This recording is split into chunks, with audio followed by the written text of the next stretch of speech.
Bonjour à tous. Donc là on est le vendredi 19 août et il pleut. Donc à la suite de la sécheresse caniculaire des mois de juin, juillet, août, et ben ça fait du bien.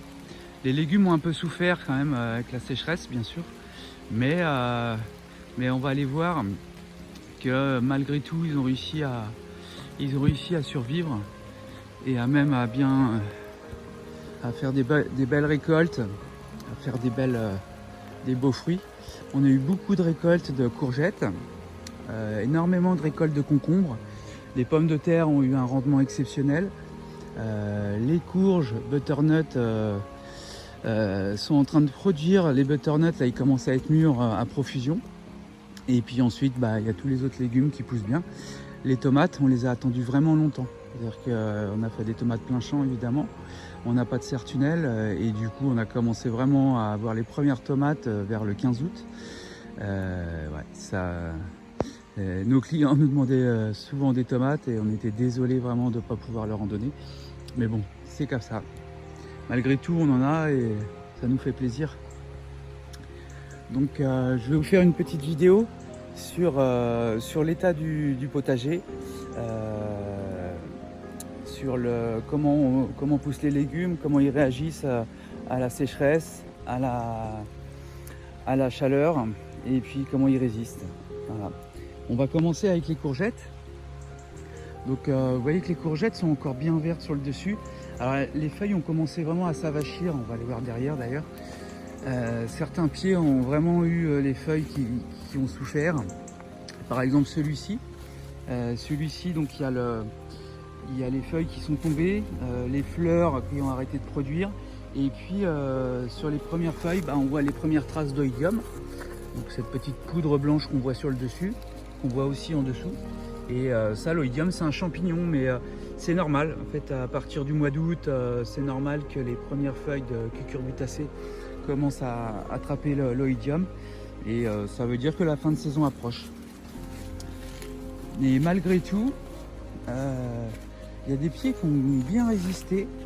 Voilà, je vais vous montrer les quelques pieds là qui sont très beaux. Par exemple celui-ci. Par exemple celui-ci ou celui-ci. Alors vous voyez là, on pourrait croire que c'est de l'oïdium. En fait ça c'est les taches naturelles argentées des feuilles de courgettes. Là il n'y a pas d'oïdium sur celui-là encore. Et les courgettes continuent de pousser. On en cueille à peu près une par jour et par pied. C'est ce que je disais l'autre fois, il y a 50 pieds et tous les jours c'est à peu près une courgette. J'ai fait la récolte ce matin. Et puis celle-ci, vous voyez la taille qu'elle fait à peu près, et elle sera prête à accueillir demain. On a une belle courgette de petite taille. Ensuite il y a les concombres. Je reviens sur les courgettes parce que je m'aperçois qu'il y a des gens qui ne sont pas forcément au courant qu'en fait sur les courgettes il y a deux types de fleurs. Il y a la fleur mâle qui ne produit aucun fruit, c'est une longue tige avec une fleur au bout. Et ici, il y a la fleur femelle, et qui produit, elle, un fruit. Alors la condition pour produire un fruit, donc une courgette, c'est que ces deux fleurs soient fécondées. C'est-à-dire qu'en fait, il faut qu'il y ait une petite abeille ou un petit insecte qui vienne ici sur le petit pistil de la fleur mâle, ramène du pollen ensuite sur les organes de la fleur femelle. Voilà. On voit ici les organes de la fleur femelle. Et une fois que le transfert du pollen a été réalisé, on a un fruit. Et on a un fruit fertile. Il peut arriver que des fleurs ne soient pas fécondées. Et dans ce cas-là, ça fait ce qu'on appelle une courgette non fécondée. Et en fait, elle reste toute petite. Elle est difforme et en fait, elle ne produit pas. Elle pourrit à la fin. Voilà. Là, on passe aux concombres. Alors, vous voyez qu'ils ont quand même subi les fortes chaleurs, la sécheresse, mais surtout la sécheresse. Je pense que le concombre, c'est quand même un légume qui aime la chaleur. Mais en fait, ils ont vraiment manqué d'eau. Donc, on voit toutes les feuilles qui ont grillé. Et puis ensuite, ce qu'on peut voir, c'est un petit concombre déjà. Il y en a d'autres ici. Et ensuite, ce qu'on peut voir, c'est qu'avec grâce aux pluies qui sont tombées depuis 4-5 jours, alors il n'y a pas eu beaucoup de pluie, il y a eu 10 mm. Mais malgré tout, le concombre faisant beaucoup de racines en surface, arrive à capter cette pluie et c'est reparti. Vous voyez, là on a un joli bouton qui est avec des belles feuilles vertes qui sont en train de repartir, ici aussi. Et donc on va repartir certainement sur plusieurs récoltes de concombres, malgré le fait qu'on a l'impression que tout est grillé, mais c'est pas le cas. Ce que je voulais vous montrer aussi, c'est que vous savez qu'ici on cultive vraiment beaucoup sur broyat de déchets verts, ce qui permet de maintenir l'humidité dans le sol et de fertiliser le sol grâce à l'apport de matière organique. Ce qu'on voit, c'est que vous voyez, malgré les pluies qui sont tombées, en dessous c'est très très sec. Voilà, là on est vraiment sec. Les pluies qui sont tombées mouillent à peu près 1 cm de superficiel au niveau du sol, mais ça suffit pour les concombres, parce que les concombres ils ont beaucoup de racines en surface et ils viennent vraiment capter l'eau du sol. Vous voyez, les racines sont là on en voit déjà une. Vous voyez, donc en fait ils sont vraiment en surface et elles vont venir capter l'eau même superficielle. Voilà, tous les petits piquets là qu'on a mis, tous les petits bambous, c'est pour repérer les pieds. Lorsqu'on a besoin d'arroser, c'est plus facile. Alors des cucurbitacées qui n'ont pas vraiment subi la sécheresse et ni la chaleur, c'est ça, c'est les courges, les petits butternuts qui commencent à arriver à maturité. Alors eux, ils se sont protégés par leur feuillage. Ça fait vraiment une forêt vierge, une forêt équatoriale qui a maintenu l'humidité au pied grâce à leur feuillage. Et puis là, ils ont été ravis. Les légumes ont super bien poussé. On a des butternuts qui sont en train de venir. Là, ils sont en train d'attraper leur belle couleur orangée, brune orangée. Et vous voyez que le petit pied commence à sécher. Ça veut dire que la récolte est proche. Il y a des gens qui ont commencé à en manger. Donc voilà, énormément de butternuts. On entend la pluie qui tombe là. Donc d'ici 15 jours, un mois, toutes les feuilles vont commencer à jaunir, à tomber. Il ne restera que les butternuts, on marchera dessus pour aller les chercher pour la récolte.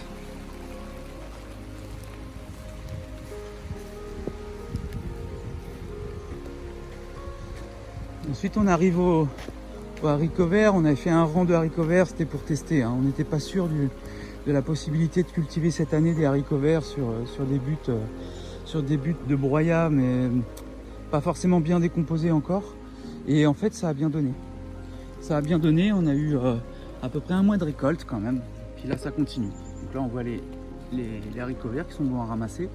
Et on voit que malgré tout, c'est les nouvelles fleurs continuent de pousser, de fleurir. Et puis les petits haricots verts, là, on en voit un petit au milieu, qui commence à se former. Côté betterave rouge, on en a eu énormément aussi. Là on a récolté à peu près la moitié du rang. Alors les betteraves rouges sont des bisannuelles, c'est-à-dire qu'en fait ça pousse, la racine de la betterave pousse la première année, et ensuite c'est le feuillage qui se développe et les graines qui montent. Cette année, la curiosité, c'est que malgré tout, malgré que ce soit une bisannuelle, vous voyez, elle est partie en fleurs. Donc là, c'est pas grave, mais ça va nous permettre déjà dès cette année de pouvoir récolter ces graines, toutes ces graines de betterave, et on va pouvoir s'en servir pour ressemer l'année prochaine, parce que les graines bio c'est assez cher, et l'objectif c'est vraiment de pouvoir ramasser les graines et s'en resservir. Voilà, c'est le circuit fermé et l'autonomie. Je vous montre quelques pieds pour vous montrer la grosseur des betteraves rouges, qui sont assez énormes. Alors on a des petites, des moyennes, des grosses, mais elles sont magnifiques. Et celle-là, et pourtant on a eu 3 mois de sécheresse, quasiment pas d'eau, il n'y a rien tombé. Et vous voyez, voilà. Et il n'y a pas eu d'arrosage. On n'a pas arrosé, de toute façon on n'a pas d'irrigation, on n'a pas de moyen d'arroser. Le seul moyen d'arroser, c'est une petite citerne à eau que je vais remplir avec la gentillesse d'un voisin agriculteur qui me permet de faire le plein avec son forage. Voilà la petite citerne à eau. Et pendant la période caniculaire, j'allais chercher de l'eau à peu près toutes les semaines. Et ça me permettait d'arroser surtout les semis et les petites plantations vraiment au démarrage. Une fois que c'est parti, en fait, j'ai quasiment pas arrosé les plants. Là, on a les jeunes fenouilles qu'on a repiquées il y a à peu près un mois. Et eux, ils vont vraiment profiter de la saison automnale et de l'humidité. A contrario de ceux qu'on avait plantés au mois de juillet, début juillet, et qui eux ont quand même eu un peu de mal à grossir du bulbe à cause de la sécheresse. Ouais, on voit qu'ils commencent ici à monter, ils vont faire des graines.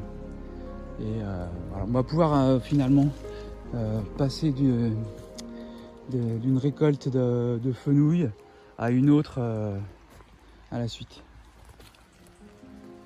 Donc là on est un peu dans les légumes d'automne, hein. Donc là c'est les poireaux, tous les poireaux qu'on a repiqués. Et puis pareil, eux ils ont un peu de mal au départ. Il a fallu que je les arrose au départ, hein, les poireaux, mais là ils commencent à grossir et on va avoir des belles récoltes normalement. Là on a les choux rouges, ils sont magnifiques. Eux c'est pareil, je les ai pas arrosés et pourtant ils sont superbes. On voit vraiment le feuillage qui est magnifique. Et puis ce qui est rigolo, je vais vous montrer en fait, c'est que les feuilles de chou comme ça sont vraiment d'une surface cirée et ça retient l'eau. En fait vous voyez que toutes les feuilles font comme un réceptacle à l'eau de pluie et puis en fait ça s'accumule au pied. Voilà. Toutes les gouttes qui tombent s'accumulent et elles s'accumulent où? Vers le pied, donc vers la racine. Donc on n'a pas eu trop de problèmes avec les papillons blancs là, avec la pyrite du chou. On a écrasé quelques œufs, on a enlevé quelques chenilles, mais globalement on n'a pas eu d'attaque.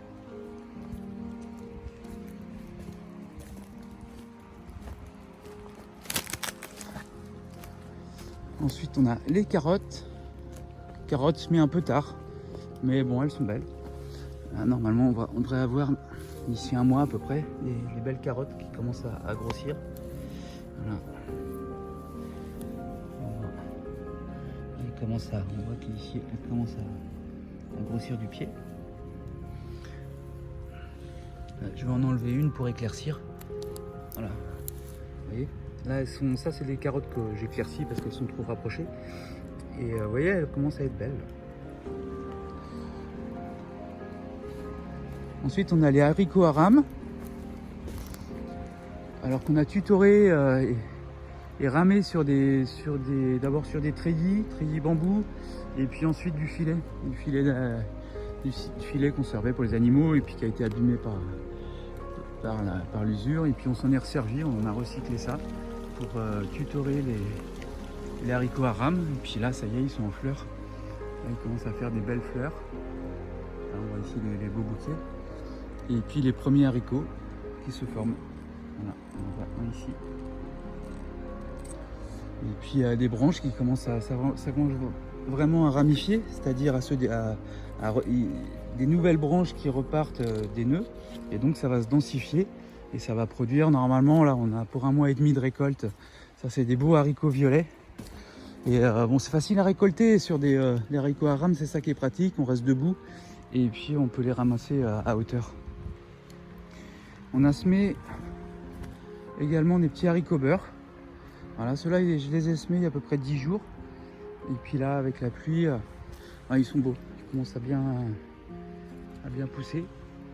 Là c'est le cerfeuil, la coriandre. Là c'est un petit rang de coriandre qui a été semé en direct, hein. Donc semé direct en terre. Et puis ça pousse super bien. Ici on a un autre semis, donc ça c'est les pieds de rhubarbe. Donc semis de rhubarbe, pareil que la coriandre, ça a été semé à peu près il y a 10 jours. Et puis on voit que ça y est, c'est parti. Alors là elles sont très serrées. Bien sûr il faudra les diviser. Non pas les diviser pardon, mais les repiquer. En prendre à peu près, en laisser un tous les 30 cm, 40 cm. Et puis comme ça on fera un deuxième rang parce que la rhubarbe ça produit énormément de feuilles. Il faut vraiment de la place entre les pieds.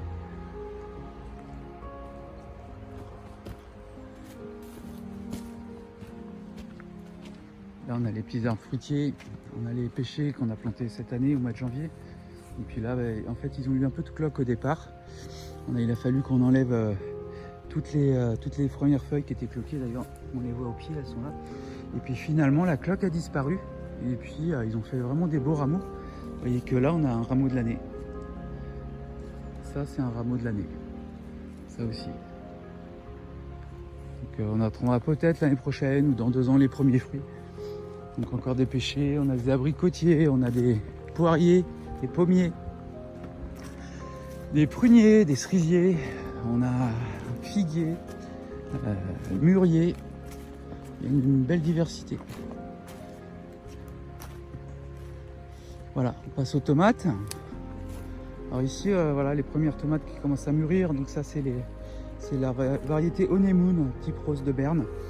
Celle-là a l'avantage d'être théoriquement beaucoup moins sensible au mildiou.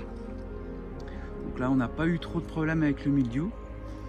Par contre, sur une autre variété qu'on appelle la tige rouge, celle-là, ce qui est sûr, c'est que l'année prochaine on la remettra pas en plein champ parce qu'elle a été très sensible au mildiou.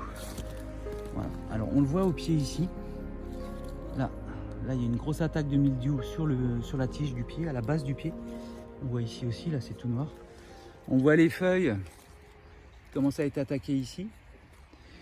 Et bon, globalement, on va peut-être quand même sauver les tomates le temps de la récolte. Alors, on a fait une petite bêtise cette année, donc ça sera une petite leçon et un retour d'expérience pour l'année prochaine. C'est qu'en fait, on est entouré de bois. Donc, il y a une partie boisée qui est à l'est, donc au soleil levant, et une autre partie boisée qui est à l'ouest, donc au soleil couchant. Ouais, donc j'ai pas fait attention en fait. Je me suis dit bah là c'est pareil, qu'ils aient le soleil le matin ou le soir, après tout ils ont la même durée d'ensoleillement dans la journée. Et en fait c'est faux. Ce qui est important finalement, et ça je l'ai vu tout de suite quand on a eu les premières attaques de mildiou, ce qui est important c'est qu'elles aient le soleil dès le matin. Parce que la rosée tombe en fin de nuit, donc l'humidité ce qui permet aux champignons du mildiou de s'installer, c'est l'humidité.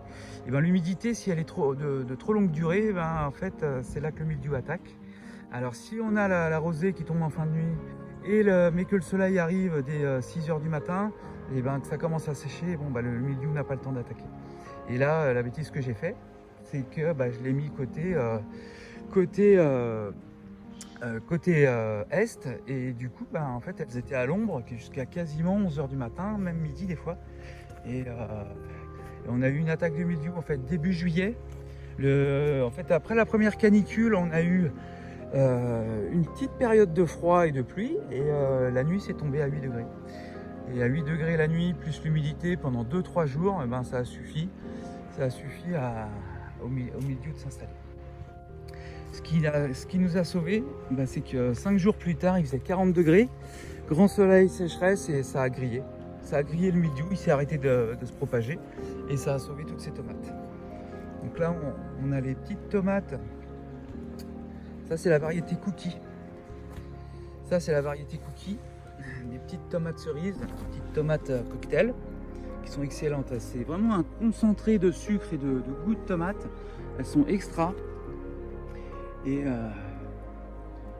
bon, malgré tout, elles ont été longues à venir, mais là, c'est vraiment un délice. On va voir sur les pieds de tomates aussi. En fait, les racines sont vraiment en surface.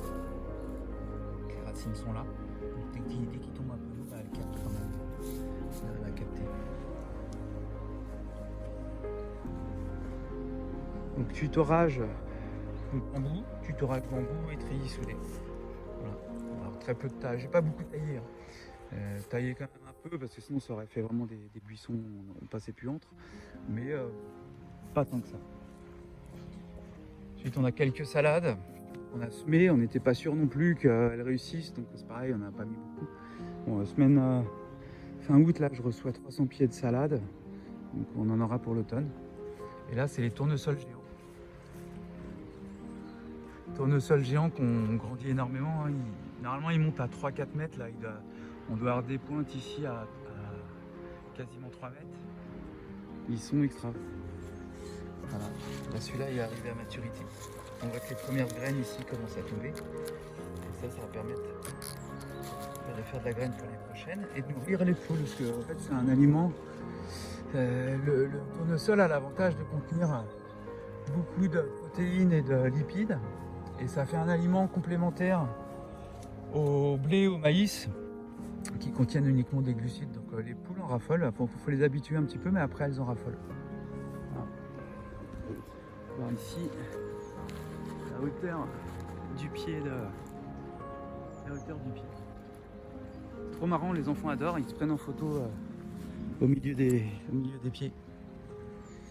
Là c'est les pommes de terre, donc elles ont fané, normal. Hein, dès le mois de juin, juillet, elles commencent à faner, et puis donc c'est la récolte. On a fait des très belles récoltes de pommes de terre. Là c'est la binge, on a récolté la moitié de l'Alliance. On a fini de récolter la Mona Lisa. Et bientôt on aura fini de récolter les dernières, les Celtianes. On a eu un rendement assez exceptionnel. Avant-hier j'ai récolté un pied de Celtiane.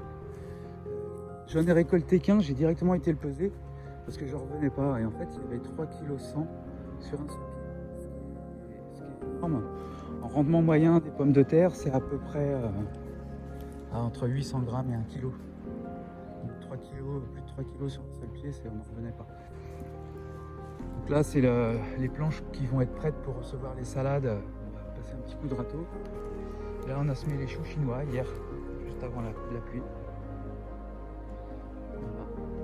Et ici, on a nos petits saules. Ça, c'est des saules de vannier qui permettent de faire de la vannerie, hein, des paniers en été. Mais nous, on va les garder en trogne. Voilà, en trogne, c'est-à-dire qu'on va les couper à peu près à 1 mètre tous les ans. Avec celui-là a été coupé, ils ont tous été coupés à peu près à 1 mètre. Et puis dès le printemps prochain, on va tout enlever les tiges, enfin les petites branches, et ça va repartir. Il va y avoir des pousses qui vont repartir, et au fur et à mesure des ans, en fait ça va faire des petites branches de saule qui vont être de plus en plus grosses. Et qu'est-ce qu'on fait avec ces branches de saule? En fait bien sûr, on peut en faire des paniers, mais on peut surtout en faire des haies vivantes. C'est-à-dire que le saule, ça repart, ça se bouture tout seul. En fait. Dès qu'on met une tige de saule en terre, elle fait des racines directement, elle pousse. Donc en fait, ça permet de faire des belles clôtures de jardin, des belles sculptures dans le jardin et des haies vivantes. Voilà, je vous montrerai quelques photos. C'est vraiment très beau. Voilà. La vidéo est terminée. Je vous souhaite à tous bonne continuation, des bonnes cultures. Et puis j'espère vous revoir bientôt sur une prochaine vidéo. Merci.